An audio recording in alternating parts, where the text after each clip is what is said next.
Working a groove to sing your cards when you flash up a move. Get lazy Sunday afternoon. I got no mind to mind. Close my eyes and drift away. This song says a bit there. Just a bit, you see? Just a bit. Complicated chord there. Hello, welcome to part 3 of Malcolm's journey. So in this part we start to see how technology affects the career service and the kind of work that's being done, but also it's the point at which my life and his life start to intersect. So I left school around about 1995 and there's an overlap between his experiences and mine at that point. So I hope you enjoy this final instalment of Malcolm's journey. All the best.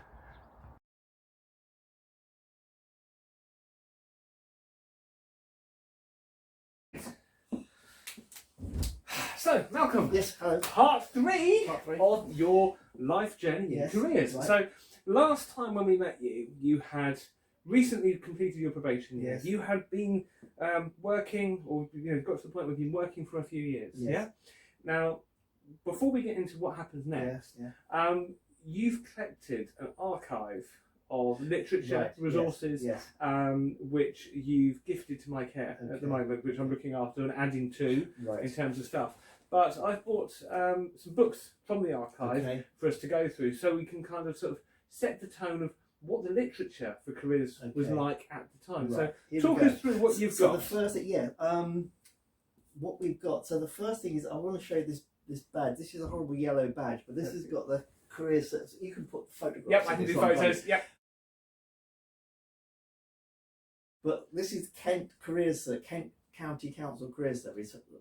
Kent County Council weren't happy with us having any logos. They wanted the Invicta horse, and that was it. Yeah. But we got away with these arrows things. So anything with these arrows on is something we produced in house for the young people of Kent. So there was an orange folder. I think Yeah. here we are. Look, this is the kind of thing that we did. It's at your service, and we used to produce leavers handbooks and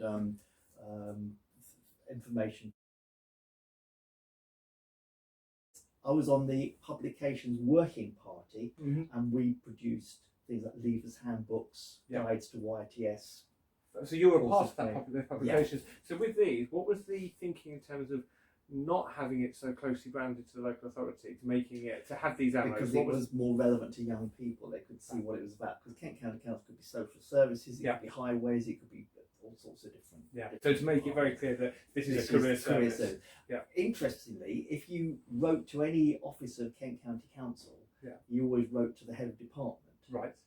But we had special dispensation so that people could write to us, and we always, even from day one, 1984, I started, it was permissible for us to use our Christian or first name and our surname, and also that young people could address us directly. They didn't have to write to us through the county education officer. So that's an interesting thing with terminology and first name, surname, because as a working standard in terms of, since I've been with sort of careers, is that we can use first names in school. And it's you can, some schools will still say, oh, Mr. Target, Mr. Scott, but when we work with the young people, it's Chris, Right. it's Malcolm. Yeah. So when did that start? It was in place when I started, right, in 1984.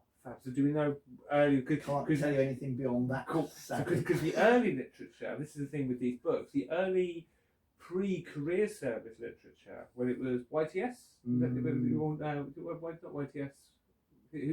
Oh, the youth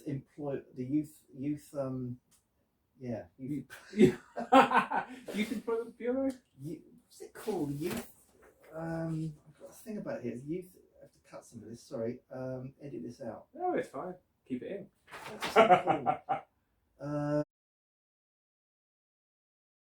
Because but the early stuff before careers as we know it, it's very much a lot of the literature is quite sexist. It's quite not so much client, client centred. It's more directive. It's a very different language that's being used. And you've got some books there. Well, yeah. I mean, we put this together. I mean, before I was looking for. Well, these were the things that I've just found these in schools really, and you don't throw things like this away because you never throw anything away. But we've got here books. These were from the Central Youth Employment Executive, Right. There we go. and this would have been whether it's the Youth Employment Service. And this book is called, well, it's from 1961, and it's called Manual Work for Boys. And there's one called Factory Work for Girls. These are all 1961. Others have worked with people, work with machines, handicraft work, transport and travel. There's a complete set of these, catering and domestic work.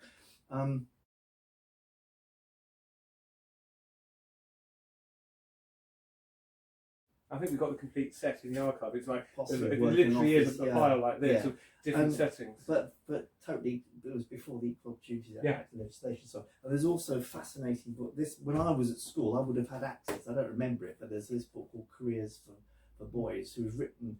It's been written by a man called Gavin Brown, who for many years was head of the modern side and careers master at Merchant Taylors. I don't know what that means, the modern side. No idea.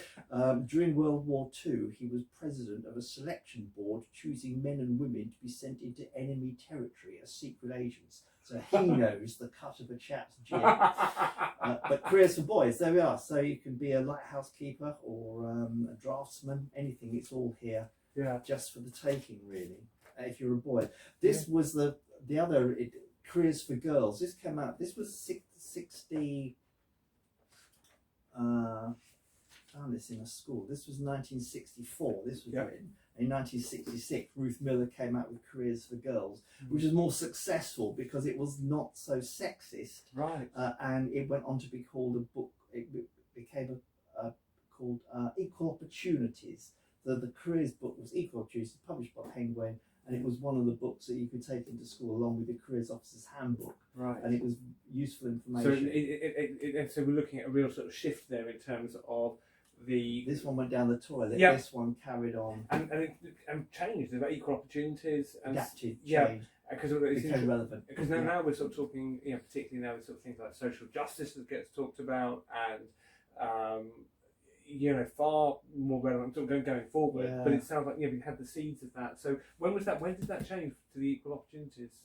It was equal opportunities by the early 80s. I think it must have been a radical shift in the early 80s because we started using the three-stage model. We became more aware of equal opportunities. We had discussions and equal opportunities legislation came in obviously during the 70s and early 80s, and that's when we started learning about it on the course. So I suppose it's been the time it all changed. I mean, at that time, do you think that mindsets changed then, or do you think there was still an awful lot of battle going on in terms of with that equal opportunity side? In terms of, I'm thinking in terms of for yourself working with older careers advisors, was there any kind of pushback from them in terms of like, oh no, it should be jobs for boys, jobs for girls? Were you aware of any of that sort of systematic? I just know that there were some old practices like if you were interviewing a boy, you filled in a blue sheet, and if you interviewed a girl, it'd be a pink sheet. But that finished within months of me starting. Was that just because was that for filing to see boys, girls?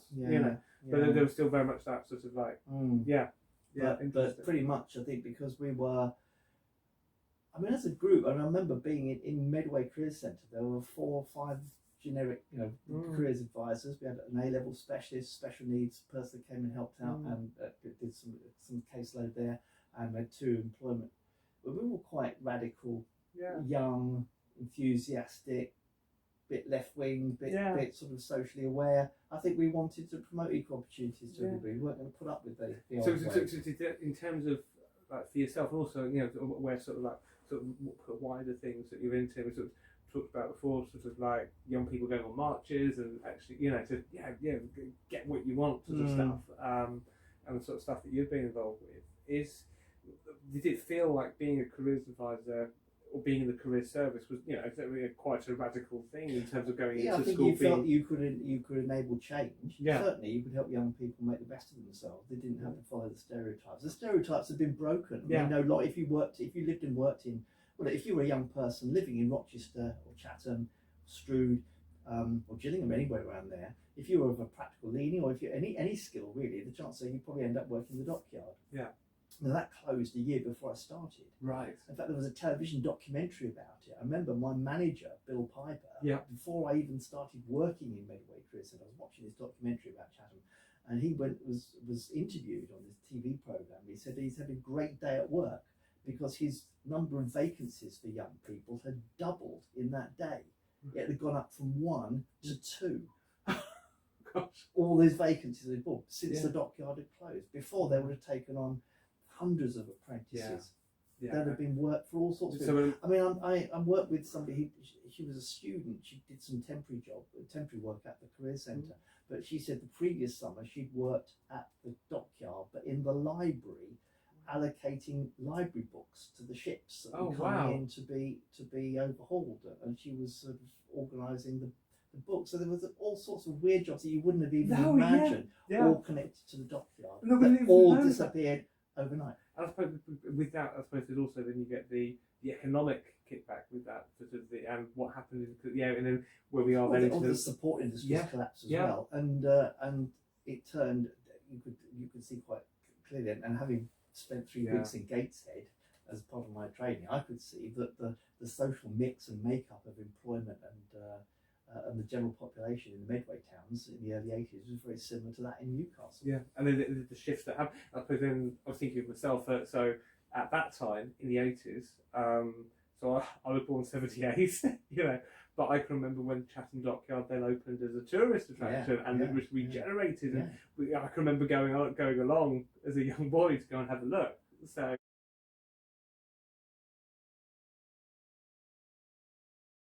it's really interesting the economic fluctuations, the social impact, and the change in all the careers that have gone with it.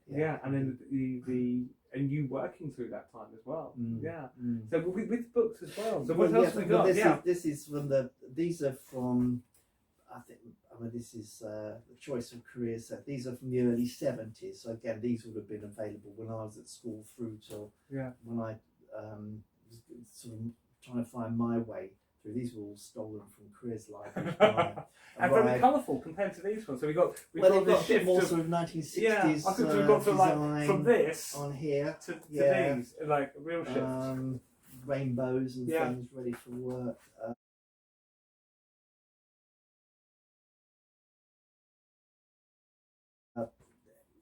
All a bit more interesting, graphically interested. Probably still just as sexist. I think there's also you've got the change of printing technology there as well, in terms of how the technology's changed to produce these.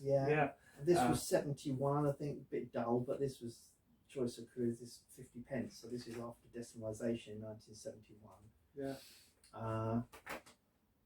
70. Yes, this is the edition. This is first published 1960, but this is the 77 edition. So new, attractive. And it's interesting that the themes are the same.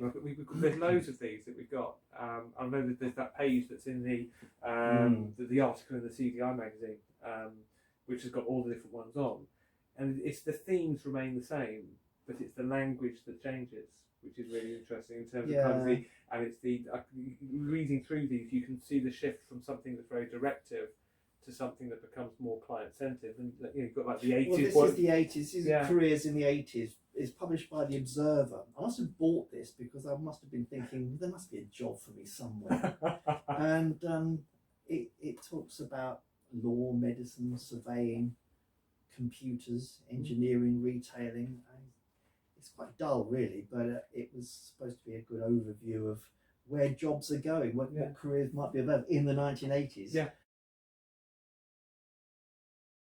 And there's some new stuff here, new development, new technologies beginning to have an impact. So is this where we sort of start to see? I mean, we talk about now about like the information revolution. So that the industrial revolution, information revolution. Is that did you get a sense in the 80s that an information revolution was happening? So the early documents we've got where everything was typed. It all seemed very slow, to be honest. I was thinking about how computers were introduced into careers guidance and careers work, because when I started there was one computer in each careers centre, and that operated a program called DMAX, which was where you put the details of the unemployed clients on the live register on a computer, and you could use it to match against vacancy requirements. Each careers centre had one of those, but We didn't use it. You had to be, I think you had to be especially trained. Computers really came in the early 90s, in about 91 or 92, when there's a political decision to keep the council tax low. The careers, so we lost 40% of our budget. What's from the careers budget? From the careers budget, yeah. Wow. And at that point, all the careers, we didn't have careers centres as such then, because Margaret Thatcher removed the eligibility of young people to claim benefits. Right. So our head of careers, he said, well, if young people aren't coming into career centres to sign on to then go to the benefit office to claim benefits, what's the point of having career centres? Right. It was a short-sighted decision, but we ended up working in a TVEI office. Others worked in school offices and things.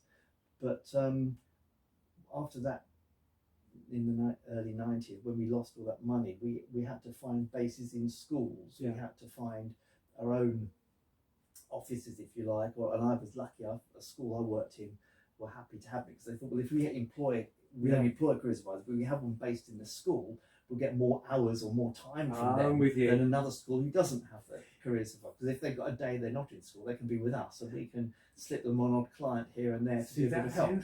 So that's forward thinking. But to back that up, we lost all the support staff. Wow. And what they did was they gave us Toshiba laptops.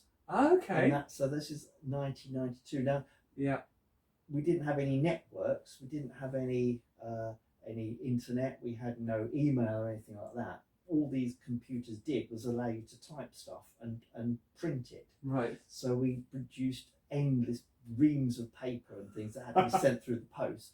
But we also had action plans that we could print there and then after an interview. So did they give you stamps as well then, or no? You had to claim the stamps back on your expenses. So you could post it, but then you'd have to claim the whole thing. I think so. I can't remember about stamps, but I know that they sent us a big package of work to do, usually arriving on Saturday morning through what they called the Friday post from head office. So it's interesting. Could we have that bit where with connection service we lost offices? Yeah. But it happened before this. Oh, it's always happened. Everything's happened before. Yeah, I've seen it all. But with this, you had this laptop. And people were talking in books like Careers in the 80s about how we were moving towards the paperless office. Yeah. Well, I was sitting in a school thinking, I'm surrounded by all this paper. I've got the office-less paper. Yes. It was really all around, because computers were just producing more and more paper. So like desktop publishing. Exactly. It wasn't really until email and about 10 years later, early 2000s, that the amount of paper had to be reduced. And then, of course, when we were privatised, part of the money that we were allocated from the government office for the South East, which is really the government who contracted with different organisations. When we were privatised, part of the funding depended on how many action plans we did. And we had to send copies of action plans to the government office. So these great big packages of paper were sent around the country. To be counted to approve the money that we were getting from the government to run the contract. So really useful. It's that sort of sense of different performance measures, isn't it? So you've gone from a career service which is being, when you first started, which is basically because young people, the shape of the labour market meant that a lot of young people were signing on, so youth training service. So you had to have like the equivalent of young people's job centres. Yes, career centres in every town. That then shifts, and then you then have this shift, so that the budget changes. So then you then have, okay, what's the performance measure? The performance measure is the quantity of action plans that you have. Because politicians want to measure something. Yeah, exactly. This is what I'm thinking. They couldn't think of anything else to measure, so it must be the quantity of. Whether you need it or not, young man, you're going to have an action plan. Did you say that you used to sort of used to stack them up, and you do like an assembly, like everyone gets an action plan? Yes, and sign to say you've had one, and we'll give you a free biro if you sign an action plan. So then, so there's this whole thing of kind of hence the pen museum. Yeah. So collect.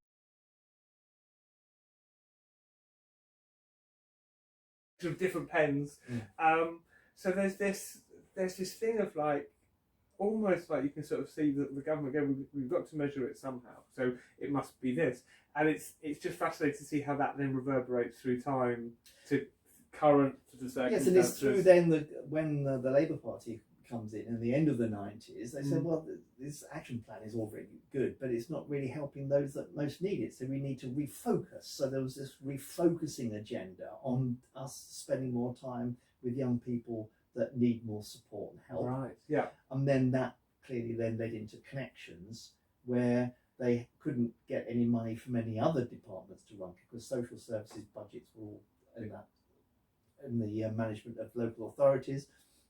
Same with health and all the others. The only budget they had control of was the careers budget. Right. Because they, being privatised, they decided who was going to run careers. So they said, well, we'll keep all this money back and we'll put the connections service in place instead. So that was why the careers budget became the core funding for connections, because they could control it. And that came out of Every Child Matters, isn't it? The connection service. Yeah. So, but if we go, before we dive into connections, so it sounded like there's almost like chunks of around about 7 to 10 year blocks of time. That's what it feels like. It's around about 10 years, every 10 years, from my experience. It seems to be like here's another mammoth change, then here becomes another mammoth. So with the privatisation, I'm guessing that was under Margaret Thatcher that this happened. No, it was under John Major. So talk us through the badges. So you've got this is Kent Career Services. So was this when it was privatised? Yeah. Yes. Kent, to be a privatised, do you think we'll turn the light on? Probably a good idea. Can you see anything? Let's have a look. A light would be a good idea, I think. That's better. There we go. So here we are. You've got to have a bit of comedy. So what happened? So here, Kent Career Services. Kent, when we lost all our premises in the early 90s, 91, 92, I think, that triggered an inspection by the Department of Employment Careers Services. That was one of the reports that was in the... under Danny McGregor. He failed Kent Career Service because it wasn't providing adequate support according to their guidelines, particularly special needs. And so overnight, a new special needs team was set up to address that. But as a result of that, we then got these swish new career centres with beach block desks. I remember these were around when I was house plants and a room to do the Moresby profile in each one, and every town had a career centre again, which was really well decorated, well appointed, well staffed. We saw adults as well as young people. Right. I remember because this was around when so was this sort of early 90s? This would have been 95, 94, 95. Because I finished 92 to 95. I think that makes sense because I finished secondary school in 95, and I remember these. It was very. I suppose the best way to describe it is they felt very late 80s, early 90s styling. Very kind of swish and modern. There's one in Ashford High Street. But then we were privatised, and to be a private career provider, you couldn't just be a local authority. You had to have a board of employers and other interested parties on the board to put in a bid. Right. And the Kent bid was the Kent contract was. I think there were 3 major bids. There was the Kent County Council. Under this new board thing, there was Grand Metropolitan, which was a catering company that ran breweries, and I think they put in a bid, and then there was Surrey Careers Service put in a bid as well. And from our experience of what happened with the inspection and what had happened, and the man who was running us at the time, I don't think was particularly well liked in some of the higher whatever reaches. We probably felt that it was unlikely we were going to get the contract. We just felt, and in the end we didn't get the contract, and Surrey did. So we were all stupid across to Surrey Careers Services, and we were called Kent Careers Services under Careers Enterprise Limited. So this is the badge. And the first thing they did was close Dartford and Dover. Anything beginning with D, obviously didn't like. The others were kept open. And then again, it was a process of freezing salaries and cutbacks and redundancies and things like that. According to the contract to what they got from the government, and that's when they started counting action plans. Right. So when did well, after Kent Career Services, what happened, Vosper Thornycroft, which is an arms manufacturer, or was an arms manufacturer, they were interested in buying career services because they'd done training. If they sold a bomb or a tank or gunboat or something to a country, they would obviously want to put the training in as well. Yeah. So they thought we could buy career services. It would fit our portfolio. So they bought Careers. Wow. Careers Enterprise and called it Careers Management. That's that badge there. You can take pictures of all these later. Making millionaires out of some of the people that had shares and ownership of the. Wow. And the badge is a magnet badge as well, isn't it? You've got the magnet badge, yes, but it's made of that plastic that goes yellow over time. Oh, so this would have been a bit whiter then. Yeah. You see, the Kent one is these have lasted. Course of time, but they go yellow. A bit like the original. I think something happens in the plastic. It begins to break down. So you were careers management. Yeah. Technically working for an arms dealer. Yeah. So you in terms of client all those centre years work, of being a CND member and going to Green and Common and Molesworth, and then suddenly, all wasted. So, how did you tell your wife at this point that you were now working for an arms dealer? The mortgage had to be paid. Yes, yeah. And so, what year was this when this happened? This shift? I think it was 95. 95. So that was shift across. Yeah. That's when we were privatised to Careers Enterprise, and then we became Careers Management towards the end of the 90s, I think. So then what happened next? So it wasn't a bad time actually, because the resources were quite good. The government wanted to be successful. There were links with schools. We did lots of development work. I was a careers education. Was I a careers education specialist for a while? I ran the careers network in schools and had regular visiting speakers to come to meetings of the careers. So is this the same network that we still got those, because there's networks of schools in Kent now? Is that where that it's similar. It was called a careers association where any careers teacher, careers coordinator could come and meet. Usually once a term, we had a turning meeting, and I had a day a week, I think, to organise stuff, and I had to go to meetings in London with other services that were in the careers management group. So that'd be Hampshire, Surrey, certainly Kent. There's a few others around. Buckinghamshire, was it? I think. Yeah, Buckinghamshire. I think there was several around the. So even what I'm hearing is that even though it was privatisation, private contract, there's that questionable in terms of like ethics, in terms of who you're working for, but actually there was money. And they were investing in. It wasn't quite one resource. We got £20 to spend on a Christmas party every year. Fabulous. Yeah. But also it sounds like you were given time for the CPD, for the development, for the reflective practice. Was all right. You had supervision. But when did supervision come that was in? Connections. Oh, that Connections. So there was this. It sounds like this was a positive time, a positive change in this sense. Yeah. If you were into that kind of thing, yes. If you were bit of a die-hard public service, why are you making profit? I mean, I know the headmasters said to me, so you're starting to make a profit from our students, are you? Is that how it works? Interesting. But it's fascinating to hear, because it's kind of, because of course I joined when it was Connections, and there was the question when the funding went from Connections and how do we go forward.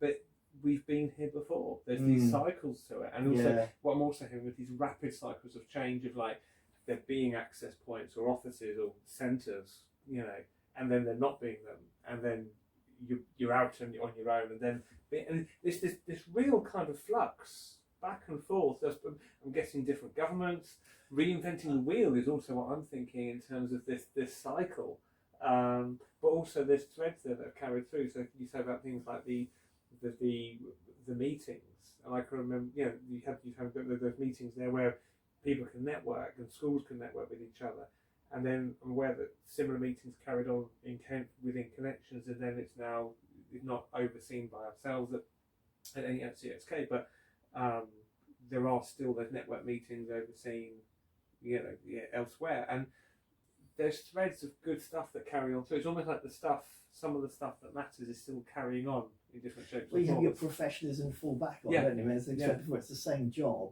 Yeah. The difference, I think, with careers, enterprise and careers management was that the IT was beginning to pick up a bit. So tell us what happened there, well, because we talked about these technology. Toshiba laptops, we were able to type and give a young person an action plan at the end of their interview. So what happened before that then? Did you not? Well, you did a handwritten one. So it's just carbon sheet. Yeah. So handwritten carbon sheet, and then you took the carbon copy, or did they have the carbon? They had the original. Had the original and the copy for the school, copy for you. Cool. Yeah, So for their file. So triplicate. So you have one copy for the student, handwritten, one copy for you, one copy for the school. Yeah. Fab. And so then you had the bit where you could. So what happened? So at that point when you were typing them, I'm guessing you had a big printer, dot printer. You had a bag. See, that's when we gave up these briefcases. Yeah. And we had a laptop carrying bag, and in one side was the laptop, and the other was a bubble jet printer. Okay. So and then so at the time, pretty expensive tech. Yeah, I think it was, but then they didn't have any staff to pay or any premises to rent. So that we talk about jobs and technology changing jobs. So that's when the admin started. I'm guessing when the premises costs went. What did the advisors do who couldn't find an office? You found an office in the school. Yes, I mean most schools were happy to have somebody. Well, they said you could work at home, but that obviously that's difficult if you've got clients to see and everything. Yeah. Most of them found. Yeah. We were much sort of reduced service at that point. So how did the numbers change? So when can't give you a rough figure. So roughly, so when you first started, how many? So you beginning of the 80s. A couple of hundred people when I started, but it probably went down to about 100. So probably it's half. really hard. At least, because all the support staff went. So a couple of hundred, including support staff, or was that a couple of hundred careers advisors? Do you reckon in Kent? I really don't know. I'd have to look at that in more detail. It'll be interesting to see how they number, because we know that with the last set of cuts, the numbers really reduced. Yeah. We talk about it being decimated. It was decimated. Decimated means reduced by a tenth. Yeah. It's more than that, isn't it? They were more than decimated. Yeah. So halved. More than half for us when connections funding went. So interesting. We had the shrinking numbers, whatever those numbers might be, but significant enough to be noticed. That you got the tech, and then when did the tech then? So you got the Toshiba laptops and stuff. You're with careers management. And then with Kent County Council, when we had the Toshiba laptops, when we were privatised, we had better laptops that were in colour, and so the Toshiba's weren't in colour. No, they were in green and white. Oh, is it the old green screens? Yes. Okay, so like in the Matrix. So green laptops. Yeah. So then when you that was KCC. Well, and they started developing ideas of putting a database on. So I think we had something called Profile. Right. And the laptops had something called ProTop. Right. But you had to go back to the office to plug them in to upload the work that you'd done, and it would keep a record. And so all the stats, instead of filling in a weekly stats sheet that we had to do when we were working before, it was all done on the laptop. So the stat sheet was like who you'd seen, number of group works, number of parents attending, number of interviews, all that kind of thing. They've always collected statistics. So that seems like the constant in terms of like it's almost like that evidence base of who's been seen, when were they seen, and stuff. So then you get your new laptops, which are in colour.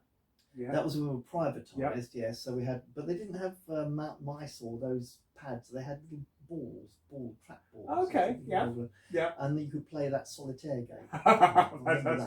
So I can remember playing that when I was at school. Yeah. Right. So but it's interesting that this kind of your experience with that technology, like and now it's that kind of overlap I can see. So and then the programs that we used over the time of, I suppose, since KCC up to connections, the programs we used to collect information store have always been. I'm trying to remember that. Ascent, I think, was one. Adapt was another. They're always about plugging in, going back to the centre, plugging in, uploading, downloading the database, whatever. There were attempts to try and use little things you put into the side of the computer with an aerial on to try and get onto some kind of network while you're in school. the thing that all these computer systems had in common was they didn't work. Right, and all frustrating. And it's been the same for 30 years. So None of them have worked. So do you find with that your frustrations with the computer system? I think so, and it's such an important, because there's no paper, it becomes such a more and more of an important tool, and just to end up with something that just doesn't work, it just added. Yeah. It added a lot of positives to the job, but also the incredible negative that they just don't function as you need them to. And it's been a constant thing ever since we started using them. So we've got things like these the CRMs that we're using in terms of gathering the data. Alongside that, when did you start to see the development of careers programs for students to kind of explore their ideas? Well, that started with microdoors, right, which was in the late 80s, which was it had a careers database basically that was run by the Manpower Services Commission, so you could get a job description of pretty much anything. We also had Cascade, which was the Leicestershire matching thing done on computer, but it was very basic, really. And it produced a printout, more paper. Yeah. So I'm guessing it's based on that sort of traits and factor type. Yeah. But like interests. Yeah. Like very much like this neutral, dislike very much, and it just matched your life. Yeah. And I suppose with the same. I suppose it has the same difficulties that we as practitioners, that we find it anyway, that it doesn't really account for what's really going on for that young person. No, it's just the likes and dislikes. It doesn't say how much you like it, or it doesn't really. It's very broad thing. And then that led to JobWise, which because Cascade was for A-level students, whereas JobWise was for O-level GCSE students. Yeah. That led to QDOS, I believe. I think that's how they took that. Then, of course, we're all trained in the Moresby Profile, which was a 3.5-hour psychometric test battery. Yeah. What other? And that Moresby was paper-based as well, wasn't it? Yeah, that was paper-based. But the results were printed. Yeah. Because I remember doing that when I was at school. The whole, I remember I meant to dig it out, but I put it somewhere. I think it's somewhere at home. I'll have to bring it out for another one.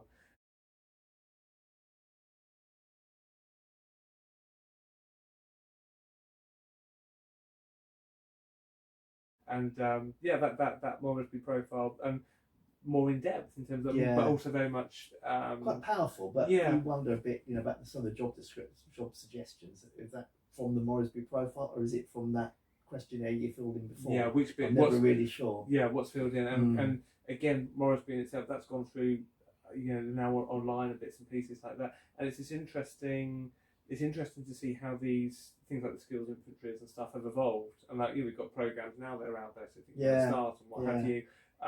You've got and various incarnations of that tool still being there, but alongside that, the change in practice that we talked about as we head towards a far more, in some areas of careers work, for far more guidance-led, counselling-led in terms of the work that we're doing. And I think that's the interesting thing I see now. It depends on what area and who you're working for, where you're working, what you're doing, can really affect the shape of the careers work that's going on. I think, which is another kind of almost like a splintering that we've got going on now. In terms of, you've got this technology, you've got this evolving sort of situation. That's taking us up to, I'm guessing, to around about 2000 in terms of what the life is feeling like for you as a careers advisor. You're at the situation, so you're working for careers management. You've got to pay the bills. And we've got to pay. Got to do the right number of action plans. And you've got the action plan. Yeah, so 500 action plans. I think it was a year we had to do. So when did things then change after that? What then happened? Well, that was with then refocusing. So is that when Labour came into power? Yes, that's so right. This is Tony Blair's. We were not supposed to interview grammar school students because they were less worthy of our attention. We had to spend. Was that an actual mandate? It was. That there were things that you could.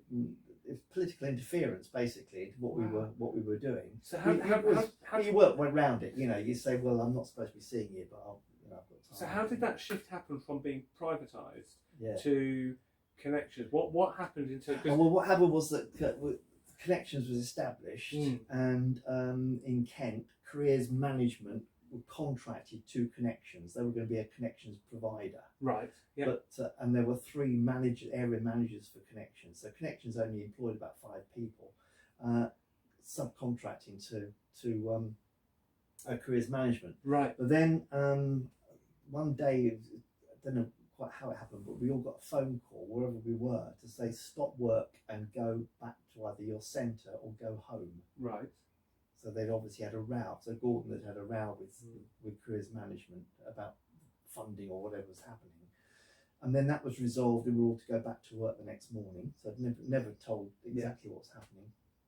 And then Gordon decided he was going to take over. He was going to tupi all the staff that were working for careers management onto his own connections. So because I remember there's a couple. I can't remember their names, but some of the very old SLT at that time when I started. But they said, I thought they were joking when they said, oh, there's only 5 of us when we started. Yeah. So there was literally just this really... They were just a management team, really. And they were subcontracted to careers management to provide all the careers bit of connections, if you like.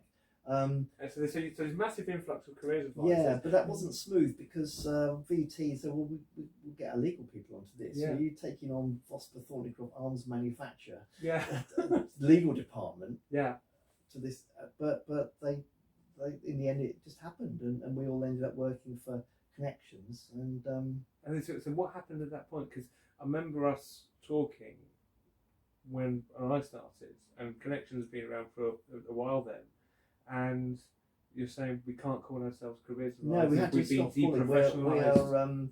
We are personal advisors. You had to do an Understanding Connections course.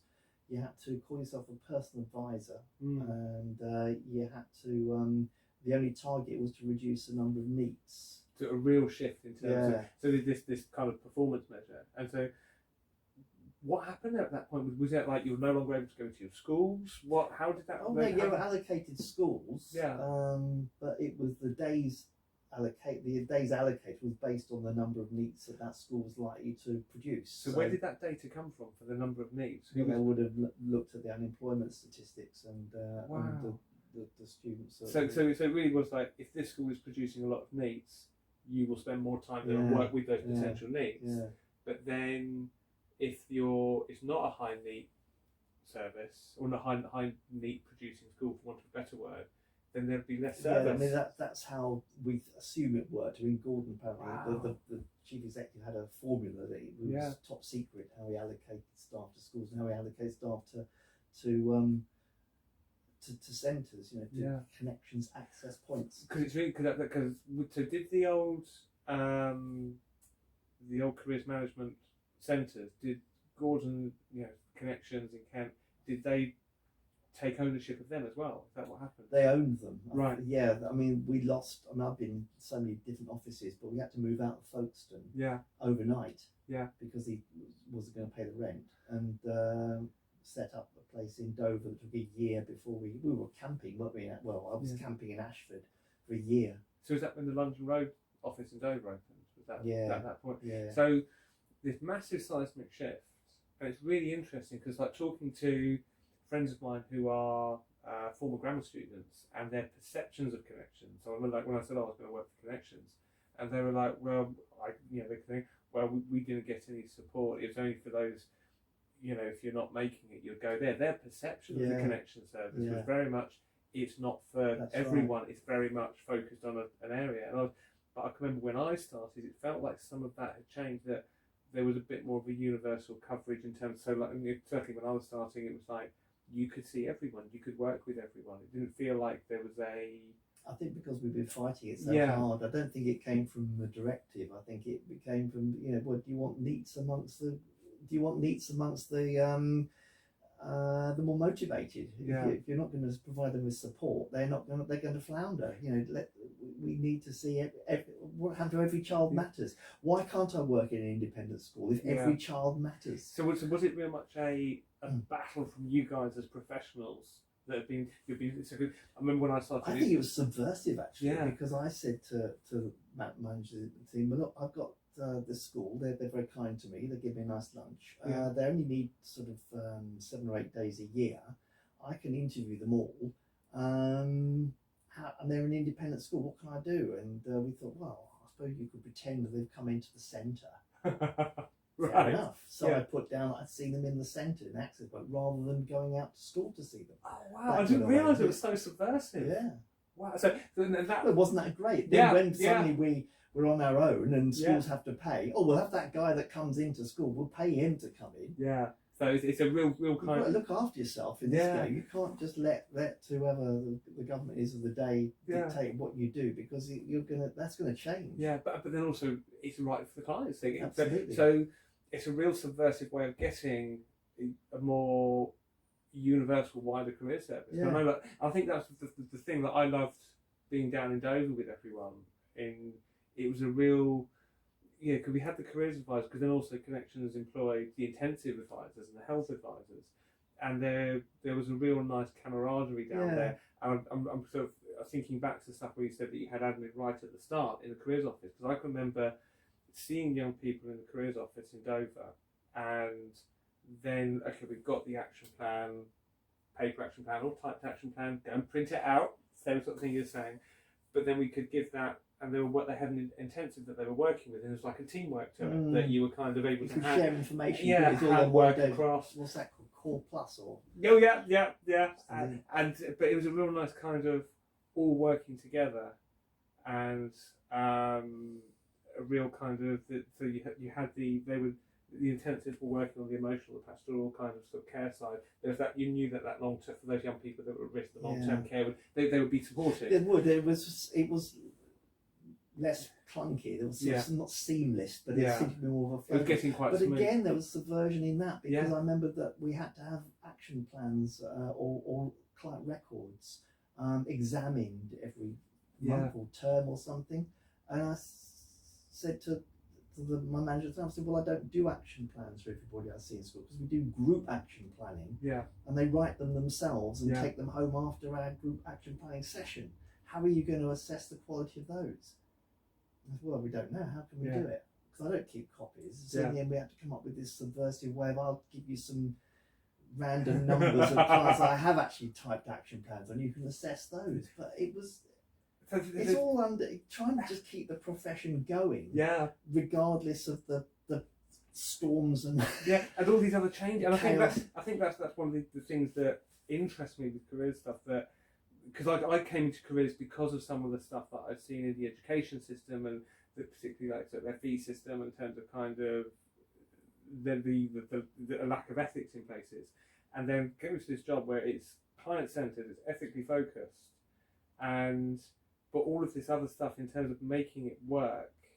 There's that sense of, as a careers advisor, you can be the grit in the system. You can kind of challenge the status quo. You sort of mentioned earlier that sort of the elements of that sort of left wing side of stuff, where you can try and change things. And I think there's still that. I still really sort of feel that, and there's that element. We are agents of change, aren't we, in a way?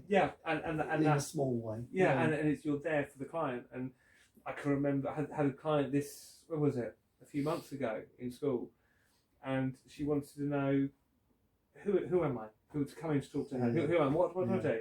And how am I different to other people that she's had coming in? And I carry with me the CDI Code of Ethics. I have it in my bag, and similar size bag, briefcase type bag, laptop and all the rest of it. And I got it out and I said, I work for CXK. CXK is a charitable organisation, but this is my code of ethics.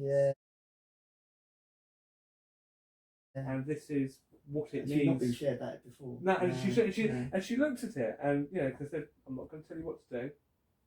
I've got no hidden agenda when I'm asking you questions. It's just because I don't want you to miss out on any opportunities, and want to help you to get where you want to be. Confidential. Actually, tell us something that affects health and safety. Got transparency, honesty, integrity. All of that stuff's in there. And she looked at it and she said, "That's cool." And then she was prepared to talk to me. But until she knew who I was, and I think that's something I've noticed with clients, they've got very savvy in terms of, well, who's this sitting opposite me? Why should I listen to them? They become more used to a kind of which is a shame in a way. Quasi-therapeutic. But it's a shame that it's a shame in a way that she was suspicious. But in a way, it was good that she was checking who's working with me here. Who is this? And there is that bit, because you can go in there and it's. I find in a way bizarrely that I've been able to get far more out of working in education as a careers advisor than I ever did as a teacher. I felt like more, and I remember you saying I think it's after about 5 years in, having done my level 4 of that, and you said, and it really stuck with me. You said, because they're saying about the sort of way you've been taught and stuff like that, and what I've been taught and stuff, and again, based off the 3-stage model, and you said there's more interesting questions to ask, and you could, so basically you can break the rules with the questions, and then that, I think, helped take me on to another level of practice. Experiment. Exactly. Try stuff out. What happens if I ask this question as opposed to this? What happens if we do this? You were doing your narrative stuff at the time with Christchurch, and that was feeding into all the conversations we were having at the back of the office, and it was a real vibrant time down at Dover. That close my eyes and drift away.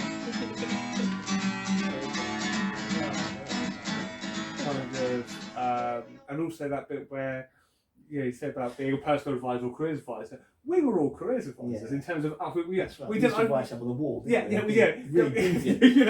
We are deviant doing your job. And it's this thing. We are careers advisors. And I think there's that ongoing professionalism that we. And also, I mean, I've been lucky, I think, because I was assessing at Swanley within about 3 years of qualifying. I don't think it was.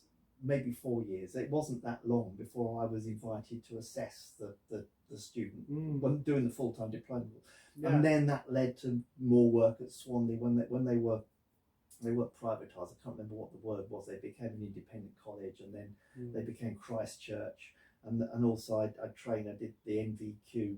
What's it called? Yeah, LDSS. But that's what we put it. The assessment. Yeah. Had to do all that. So I've always been assessing and seeing new careers advisors or training careers working, and I think that's kept me sharp because you've got to hold on to those values if you're assessing against them. And also you get ideas of new things, new approaches, what they're teaching, how it's working in practice, and that's I genuinely believe that doing extra stuff outside the careers, the careers, or whatever it's called, or connections. But doing work outside that has really given me that insight and made it all better. And I think that there's that thing, something that I carried on from yourself, is that networking, that looking, as you say, looking beyond who your immediate employer is, what's going on outside the world, what's happening in the world. And I know for myself that led into writing, and then joined the Careers Writers Association, but also now saying like with technology, like through LinkedIn. There's a really healthy LinkedIn group out there in terms of kind of got a network of other careers advisors. Like we do similar sort of things in our areas. But also you look at even on Facebook now. There's a fantastic CDI group, and you've got all these careers advisors, and it's so friendly and it's so supportive, and it's what I love about it is that because it's really easy to kind of go. It's a shame we haven't got and I think in each cycle of your changes, we could be sitting here weaving a narrative. Oh, it's a shame we've lost this, but instead we kind of this narrative of almost like, okay, we've got these ebbs, we've got these flows, we've got these political changes, but at the core of it, we've got our values. You've always got your values. The only thing I've lost is money, really. Because it needs change. It's always, we've got to freeze your salary. Oh, I'm sorry, we've got to adjust your salary. Oh, I'm sorry, we've got to cut your pay. So that's the bit that has gone that way. And you might have an office one minute, you won't have an office the next minute. You really got to. It's a volatile sector. Nomadic self-sufficiency. Definitely. And I think it's the ways that you navigate that as well, and it's the resilience. And so important. And widening the network. But I think there is that thing with looking at the people like the LinkedIn network, the Facebook network, colleagues that are sort of working with that are within our sort of how the career service is now with CXK as a charity. There is that bit of careers advisors want to generally support each other. There isn't if you don't know the answer to something, well, you don't know the answer to that. It's very much let's help you, and I think that's something I really love about the sector. That kind of generally that people want to help each other. I went on a visit to it's Portsmouth University, and I was sitting opposite another careers advisor. And we were just talking about the work generally years ago, and she said, I've never met a really nasty person in careers work. I thought, that's That's good. Yeah, but you hear about, I've got friends going into other sectors, and you hear about how cutthroat it can be and how horrible it can be. James from accounts. Yeah, that's nasty. Yeah, but it's a lovely thing. I suppose it's interesting to see where it might go in the future in terms of. And that I have no idea. Yeah. No. Yeah. What would be your when you think about the future of the career service, and I suppose we've seen this rhythm of change all the way through it. What would be your advice to anyone working in careers now? I have no idea. It depends so much on the political will, doesn't it? Yeah. I mean, you're talking about a review at the moment undertaking. I mean, Wales still has a career service. Yeah, and Scotland still has a career service. Probably Northern Ireland as well. It's only England that seems to suffer of the sort of home nations. Yeah. Because I suppose the bit that we're coming up sort of contemporary sort of times. That of course that the connections funding was then cut. Yeah. That we had the changes there, and we lost a huge amount of staff. And I think that's hence why doing these videos today is useful, because I think would you say that was the biggest cut that you faced at that time? So if you think numbers wise, because I think when Kent County Council we lost 40% of the budget, but this was connections. It was all the budget, wasn't it? Yeah, I mean, because if you picked think up by schools, if you think that we went down from, I think careers wise was around about 120 advisors, possibly career advisors working in Kent, and then we ended up with a team. I think it was about 20 of us. Yeah. So it was a massive cut. Yeah. I mean, you and I. Yeah. Yeah. Went down to 6 at one point. Yeah. Yeah. And massive cuts. And we've had that bit like the early days when we're setting up as a charity and stuff. And the numbers dropped, the team dropped, and to have like 6 advisors, the group of schools that we were working with, no schools having absolutely no money, and that to be at that point, and now we've recovered. The team got bigger, we've got more schools. We're doing well, doing really well as a service, but it's still comparative to where it's been in the past. It's still a small service. 120 careers advisors. Yeah, and now reduced to. Well, if you think, the team that we've got, and then you've got the independents that are out there, and we've got the situation now that, of course, not every school buys in careers work. Depends on the school that you're in as to how much careers work that you can have access to. It's still volatile times. Yeah. So I suppose in my head it's kind of like, well, in terms of what happens next, will there be more money coming back in? What happens with training? Because if the government goes, right, we're going to expand, we're going to go for full career service again, back up to numbers, say even 120 or 200. Where are they going to come from? How are we going to train them? Where's the expert? Put on full-time 1-year diploma in career guidance courses. Yeah. So what would you, whatever happens politically, whatever happens organisationally, what would be your advice for anyone starting out in the sector? What you mean? You want me to say yes, go for it? It's a great job. Or no. Just well, no, not necessarily whether to go for it or not to go for it, but just so say someone's made that choice to join a trainee careers advisor, or they've done their qualifications at one of the universities. They're just starting out in this very changeable world. I think you've just got the advice that seems to have suited me. Okay, is you've got to hold on by your fingernails. I mean, it's a rocky ride. You've got to be spectacularly adaptable. Yeah. You've got to be able to, 1 minute, deal with somebody who's in tears, talking very quietly, and the next week shouting to an audience in a theatre where the stairs are dangerous or something. The range of skills is immense.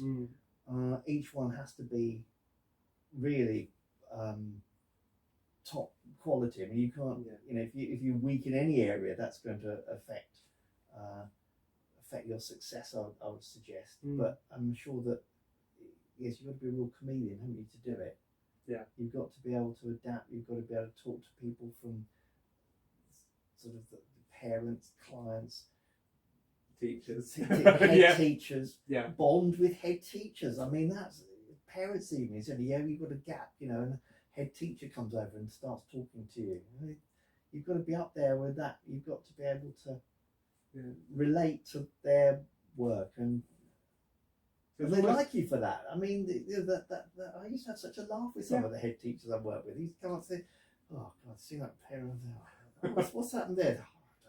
Such a laugh. And it's interesting, there's a relationship with head teachers, because sometimes I find is that they will, it's that thing with people skills, that in the same way we talk to a client and the client relaxes and you can help them, sometimes the head teachers will come over and go, "Oh, you know what, I've had such a day," and you'll get talking to them. And also sharing the gossip about school. They love that. They love that, especially, with results of how they're doing up at that school. And, well, I can tell you, I think, come on, sit down, come tell me. So it's almost it's that. It sounds like what you're saying is the ability to walk with anyone and everyone, have that kind of those sort of range of people skills, to be small, to be quiet when you need to be with a client, but to be big, to be loud, to be adaptable, to get your head around technology that keeps changing. It's marketing, it's counselling, it's administration, it's research, history, it's geography, economics, it's languages, it's economics, it's business. It suits somebody who is I don't know, flits like a butterfly from a butterfly mind.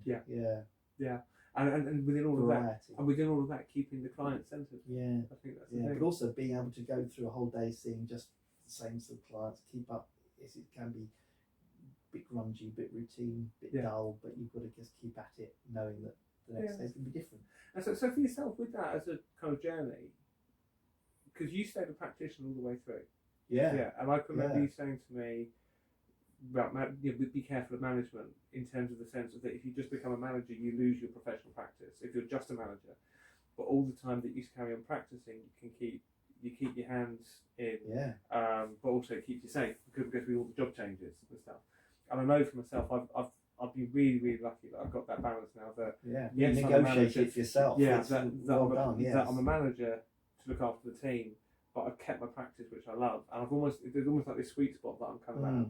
But so for you, why didn't you go for management? Because I don't think I'd be a very good manager. I don't think I'd enjoy filling in leave forms or sickness notes or allocating things to stuff. I see what managers do, and God, that sounds so dull.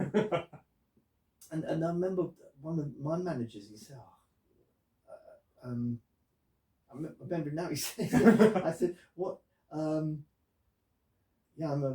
talking about jobs, generic careers officer. It was back even before we were specialists, because I became an A-level specialist. So that's why I moved to Dover. I applied for that. I didn't get the job. I applied. I wanted to be a careers specialist, A-level specialist in Canterbury. So I just moved to Whitstable. I thought that'd be great, Canterbury. And because after the interviews, sorry, we can't offer you the Canterbury job. But this other one, if you're interested, going in Dover. Do you know? I thought, oh, do I want to go to Dover? I suppose so. I'll look at it anyway. So I went down to look at it. I thought, well, I might as well, because it's more money.